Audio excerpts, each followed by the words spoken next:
I don't sing, I don't dance, I don't do those anymore.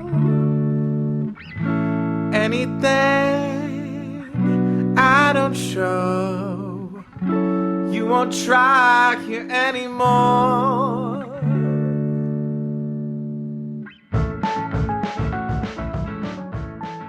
Michael, 35, is experiencing a crisis. After reluctantly deciding to date again after his recent divorce, he has had trouble finding women with whom he can spend an evening sharing drinks. He finds himself looking to Bradley for help when a woman stands him up after making plans for the first date. He walks into his local haunt to find Bradley sitting in a corner booth. Bradley, 32, is pondering ways to make his dating profile more enticing. He wonders if identifying as a nihilist or a manic pixie Jew boy will make him seem more attractive to women he desires. Hey, dude, what's going on? Hey, man. Nothing good, man. Just thinking of reasons to stay alive. All right, so what do you got so far? Found a show on Netflix that I kind of like. It's a superhero thing. Is that Luke Cage? No, I powered through Luke Cage immediately after getting laid off. This one's called The Skin. The Skin? Yeah, it's The Skin. So the Skin's a mutant that formed this extra skin, and then he uses his extra skin to fight crime. That's why he's called The Skin. Is there like some dark Netflix somewhere that you just stumbled upon? Like, how much bullshit do you have to watch before you find this stuff? Please don't ruin this for me. Anyway, so you'll never believe what happened to me last night. So I met this girl through one of the apps, and then she completely stood me up. Like 100% stood me up. Like no phone calls, no texts, nothing. Say more things. Okay, so like I said, we meet on the app. We just talk back and forth a little bit. Pretty mundane stuff. You know, how's your day? Mondays suck. Here's a GIF. Yada, yada, yada. It's pronounced GIF. Whatever. So we go back and forth, and then we set up the time to meet at that new speakeasy on the Lower East Side, the Bees and Honey or whatever. And so I go down there, and then she just never shows up, right? Like, she's nothing. Ooh, hold on. When did you set up the date? It was, I guess, Tuesday? And the date was supposed to be last night. Yeah, Thursday. And you followed up yesterday. No. Well, then it's your fault. What? Yeah, you need to confirm the day of in order to make the date real.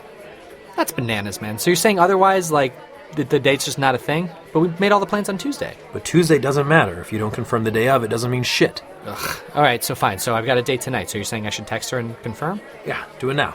Michael pulls out his phone and texts the young woman he hopes to see that evening. Either way, it's fucking rude, right? Like, at least text me and say you can't make it. At least say you're sick or, I don't know, your grandmother died or something. Like, come up with something so I don't, like, waste my entire evening. Well, put yourself in her shoes. So, she probably makes dates with a lot of guys, right? She's attractive. Sure. Those guys, from time to time, will flake out. And people are terrible. And when you didn't follow up the day of, she assumed you were going to flake out. It's perfectly reasonable for her to just not show up. How long were you there? I don't know, man, like an hour and a half or so? Oh, why do you stay at these failure places for so long? What were you doing that whole time? I don't know. I was really on like a little emotional roller coaster. Like, it starts off, normal. Okay, she's fine. She's running a few minutes late. No big deal. And then I start thinking about being stood up. And then I start thinking, like, oh, man, well, what if she was in some kind of accident? Like, what if something happened while she was on the way there? Like, maybe she was hit by a bus or something. Fucking buses. What? Buses, man. You don't want to get hit by a bus. What? They're owned by the city, and even if you survive, you can sue, but the city's not going to pay you out that well. You want to get hit by a mail truck. That's where that federal money is. What the fuck are you talking about, man? Just think about it for a second. On top of all of those sweet, sweet federal dollars, you're going to survive, probably, because a mail truck's pretty small. Can I finish my story, please?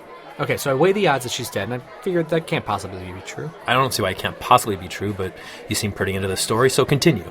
So at this point, I pull out my phone, and I text her something, like, really innocuous, right? Like, hey, so I got here in record time, just wanted to see how you're doing. Nothing. A little time goes by, then I'm like, okay, wait, how about this? So then I go with, hey, so let me know when you're close. They've got our table ready, but they can't, hold it all night long. Nothing. So now I'm, like, really pissed. Now I'm pretty confident that she's standing me up. Except nothing fundamental has changed here, and she still might be dead. So I'm angry, right? I flip into kind of this semi-stalker mode that I'm not really proud of. And so I start, I got her picture, I got her first name, I know that she went to Montclair State. So I start doing all these Google searches trying to find her. So eventually I track her down. She works for some, construction company. They sell, big construction equipment or, I don't know, something. And so I start thinking to myself, well, what can I do, right? So I'm angry at her. She stood me up. How can I get back at her? I feel like, we need some balance back in the universe here. So I started thinking, do I send a bunch of weird shit to her office? Do I call her? Do I set up some meeting that she would be really excited about and then just completely stand her up so she knows how it feels to be stood up? So I go back and forth in this, and eventually I come to a realization. There is so much I want to say right now. I have no doubt that... Okay, I realize I can't do anything. There's nothing I can do that isn't a complete asshole move.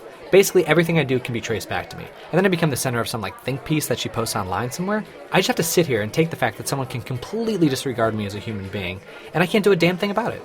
Yeah. Dude, why are you so buried in your... Who are you texting? It's a girl from J-Swipe. J-Swipe? Yeah, it's a dating app. It's like the one I downloaded for you, but just for Jews. Seriously? Yeah, there are a lot of Jewish dating services, but this is the only one I know of that's not religious. So check it out. It's just like all the other apps. You swipe left, you swipe left, you swipe right. The only difference here is A, right? Like I said, it's only Jews, and instead of hearts when you swipe left and X's when you swipe right, it's a Star of David either way, but with a happy face or a sad face. But wait a second, isn't that discriminatory? If a Jewish girl says, I only want to date Jewish guys, flip that script a little bit, right? So if you take, any other person, she didn't want to date a Jewish guy, that sounds like anti-Semitic, right? But the other way around, and nobody bats an eye. There's even, this app for it. Yeah, I guess you could see it that way, but when you come from a people that are obsessed with the recent genocide, this is what you get. And if you don't like it, I think you should protest it and see where that gets you. Yeah, that's not going to be something I do. Did you set the date up already? Yeah, we're going to go out tonight. Okay, so you're doing the follow-up with her? Practice what I preach. Hey, maybe this can be a reason to, live and not kill yourself or whatever. Yeah, nothing quite as life-affirming as a Jewish girl allowing a Jewish guy to buy her a drink. I think I'll keep putting my faith in the skin for now. Buddy, you are my ray of sunshine. Okay, so let's talk positives. Give me your best-case scenario for tonight. Best case is that she's as flirty as person as she is in these texts. But you connected on the Jewish dating app, right? So she's somewhat religious, so I'm guessing she's probably looking for something serious, so you're not going to sleep with her tonight. You're just not listening to me either. Like I said, this app's not religious. And also, if I'm really lucky, she'll tell me to my face that she doesn't want to sleep with me tonight. Because in my experience, women only tell you that when they're strongly considering having sex with you that night, and they're just as much warning you that it's not going to happen as they are convincing themselves that they won't. Well, the way you just said that made me very uncomfortable. Just an observation. Later that evening, Bradley meets Ava, 25, at the corner table of a posh subterranean bar in the East Village. Ava was born and raised in New York City. She has resided in several apartments throughout her life, though all were within a 3-block radius of her birthplace. Because of this, she is constantly looking for an excuse to unshackle herself and yearns for warmer climates. Ava prides herself on her excellent taste in shampoo scents and perfumes, but secretly prefers the smell of gasoline. We join them about an hour and a half into their date. His superpower is his skin? Can we talk about something else? I just really wish I hadn't brought that up. No way. A man's Netflix preferences tell a woman everything she needs to know about him. Well, then I'm definitely not going to tell you about that obsessive weekend I spent watching Fuller House. I think you just made me pregnant. That's great. What celebrity do people say that you look like? I'm getting flashes of someone, but I can't put my finger on it, and it's going to drive me crazy. I get Kim Kardashian a lot. Bradley resists the urge to tell Ava that she was more of a Chloe than a Kim. Yes, that's definitely it. I get Bradley Cooper sometimes. And you were fishing for that so hard. Did I at least plant the seed? No. Damn it. I guess I'll have to rely on whatever charm I can scrape together then. Ava giggles and then rests her hand on Bradley's knee. Bradley blushes. It's getting kind of late. Do you mind if we get the check? Sure, that's fine. How are you getting home? We are getting home in a cab. Michael does not receive a response to his confirmation text and is now in a real bind. The time and location of the date have been specifically agreed upon. If he fails to show up to the date, then he is no less villainous than the girl who stood him up the previous evening. His virtuous nature gets the best of him, and he decides that he would rather be left at the bar alone than do the same to someone else. He trusts that karmically, his good nature will result in a fun night with a potential mate at a high-end bar in Gramercy Park. Unfortunately, she never arrives. Claire, 33, is a bartender who, while still quite young, has wrinkles around her eyes, normally characteristic of a much older woman. At the age of 19, repeated viewings of the musical film Fame motivated her to relocate from Macon, Georgia, to New York City. She has not been to an audition in years. The process of constant rejection has broken Claire emotionally. Michael is about to look to this shadow of a person for guidance during his own troubled time. Can I get you another drink, or are you still waiting for your friend? Well, unless she's like 45 minutes late without texting, I'd say my waiting is over. Stood up, huh? You know it. Second time this week. Yikes. Has it ever happened to you? Of course. I've been single in this city for a big chunk of the 14 years I've been here. And it happens. It sucks, but it happens. Seriously, I genuinely don't know how someone can do this. How you can just be so disrespectful of someone and not even show up. Any half-decent person would never do this. Don't be so quick to judge. Feeling a little judgy right now. I've stood people up before. Really? It was back when online dating was still something people were embarrassed about. I connected with this guy and we set up a time to meet. I was ready to head down to the bar, but when the time came, I just freaked out. I couldn't get ready. Didn't go down there and didn't deal with it. And I wish I could tell you that it felt horrible, but it didn't. This guy was just a couple photos and a paragraph or two that I messaged a few times. He wasn't real to me. Did he ever contact you? Sure, of course. He went off on me, called me a bitch and a cunt, said truly horrible things. Things that just confirmed that I made the right decision to ditch out. No matter what I did, his reaction was insane. See, that's why I can't text this girl what I want to text her. What she's doing is shitty, and I don't want to give her a reason to be like, oh, well, you know, he was an asshole. Is there any way I could possibly respectfully express how pissed I am at her? Not really. You could only be a prick. Meanwhile, Bradley and Ava are traveling at 50 miles per hour northbound on the West Side Highway, though their speed is increasing. Their driver, Mamadou, 35, grows wary of the displays of affection being enacted in his cab. Though Mamadou has seen more egregious examples of PDA from those he transports to and fro in New York, he is in no mood for such activities on this night. For you see, Mamadou has recently been told that Sandy, the woman at his dispatch for whom he harbors a long-standing crush, is now dating Jose, a young upstart driver known for his annoying habit of clipping his fingernails in public. Ava whispers to Bradley. I feel like he's driving crazy fast. Well, whatever. The sooner we get back to my place, the better. Take it easy there. You know I'm not going to have sex with you tonight. Bradley smiles. Meanwhile, back in Gramercy... Another drink over here? Sure, why not? So you're saying there's no way to get back at her for this? You're still thinking about getting revenge on this girl? You know that's messed up, right? I'm sorry, I'm not a vengeful person, but this whole thing just feels wrong. Why are you so offended by this? You've never met her. You have zero history with her, and you're all worked up because she disrespected you? She doesn't matter. It's hard to even say that she owes you anything. Just forget about it and move on. I just hate it. The best revenge is living well, though. Yeah, but that's the thing. She's never going to know I'm living well. What's the point of living well if nobody sees it? Bradley and Ava enter Bradley's studio apartment. Take off your pants. Ava aggressively pushes Bradley onto the bed. Oof, can I just get warmed up a little bit first? I said take off your pants. Now, if you start feeling uncomfortable, just tell me to stop. Lift your legs up in the air. All right. I'm down for anything. Just be careful down there. Oh, too rough, too rough. Don't be such a pussy. I barely touched you. Why are you laughing? I'm really ticklish. Okay. Let's try again. Which finger is that?